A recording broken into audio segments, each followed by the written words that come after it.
a psychological blow of experiencing that again. Yeah, that's not why we got our ass kicked. It was just because guys just let go of it. Like, they didn't compete.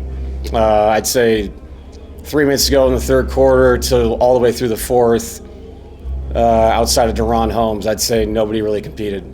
And so you don't have to call a timeout. You just let it play out. And that's what happens in professional basketball. We had it in Portland, win by 50, whatever it is. If you're not going to compete, bad things are going to happen. But, Jamal going out, the foul trouble, I was pulling people in and out. We never found a rhythm. 8 for 40 from three. I'm guessing 27, 28 of them were wide open. So we did get good looks, just didn't shoot the ball well tonight from the free throw line either. So if that's the case, then you have to win loose balls. We didn't do that. You have to keep them off the glass. We didn't do that. So all the things that you do, play hard things to stay in games like this, wasn't good enough. And obviously that's what leads to something like this where a team just blows you out.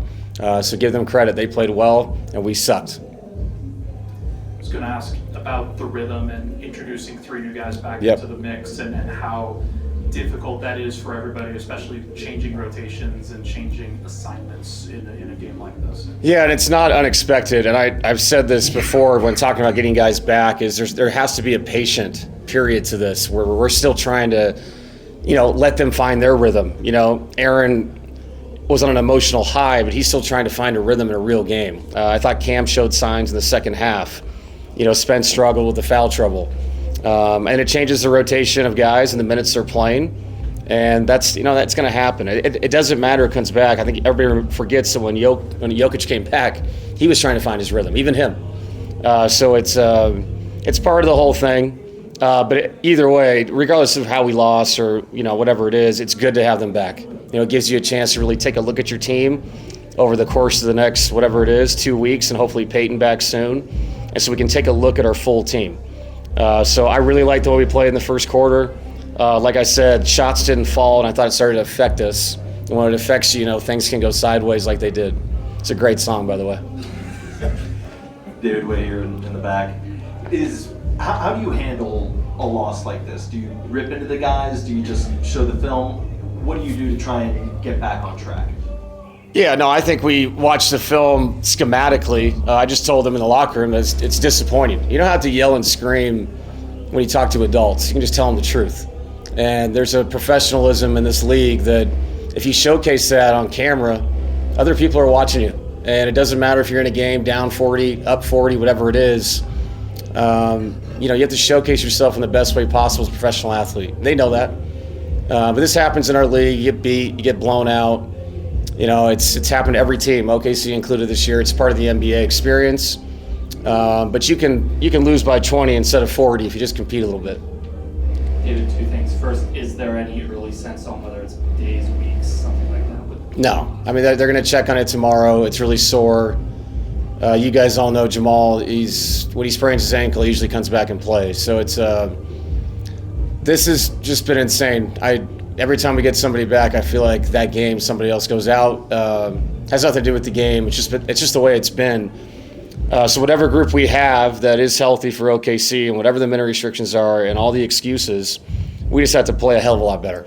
And then with Spencer's foul trouble, when he gets 3 or 4 quick fouls, how much of that to you, as far as what you're seeing, is kind of a young player trying to establish a reputation, and how much of it is maybe discipline things that he can just kind of work on, kind of bringing it back? Yeah, I just think he's got to toe the line with aggression in the right areas. When people get into the scoring area, they become the victor with the officials, and it's like he's just got to show his hands earlier.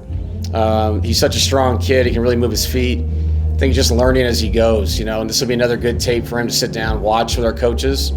That's an individual thing, and make sure he watches himself and sees the mistakes he's making, because the initial defense is great. It's what the closer they get to the basket, he's got to clean that up, and he will. He's a smart guy. He'll learn. David, a big game on Monday and a couple of really big time opponents coming out for you guys. Yeah. Coming off a blowout loss like that, how do you guys just regroup and think positively moving forward? Whether it's hitting it hard in practice or trying to kind of think of something new. I'm not sure. Yeah, guys, we lost this one game. I don't know if anybody understands that or not, but we didn't drop to 9th in the West. It was a really bad loss. We got blown out. We played well yesterday, played well against Boston, had a chance to win the game at OKC against the best team in the league. I look at the totality of games, where we're at. A game where we just totally let go of it the last 15 minutes and get blown out does not sum up the team. It's just these things happen in professional sports. People can kill me, say I'm not being hard enough on them, whatever it is. We'll talk about it, we'll clean it up, and we'll move on to OKC, because that's what you have to do. You have to talk about the next challenge as a competitive basketball team.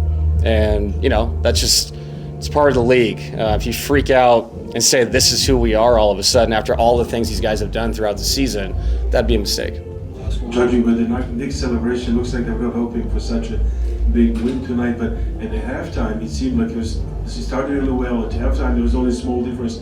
Then in the third quarter, did something happen that you saw that things went downhill a little bit under Jamal's injury also? Yeah, no, I thought they defensively got into us, so they pushed us out on the floor. There wasn't a lot of depth to the offense. We had a hard time getting to the rim, outside of Nikola being really special in that quarter to keep it somewhat close until about the 6-minute mark. They just beat us on both ends of the floor. And I felt like when you play really good half-court defense and then you give them a second and third opportunity on a night when they're really shooting the ball well, then you're asking for something bad to happen. So it just was a disappointing night, not who we've been all year. And we have to understand the challenges that are coming will be tough. But I have great faith the guys will bounce back. They'll understand what they have to do better as a team. And I think we'll shoot the ball a lot better in OKC. Thank you, Coach. Yep. Thanks, guys. Everything will be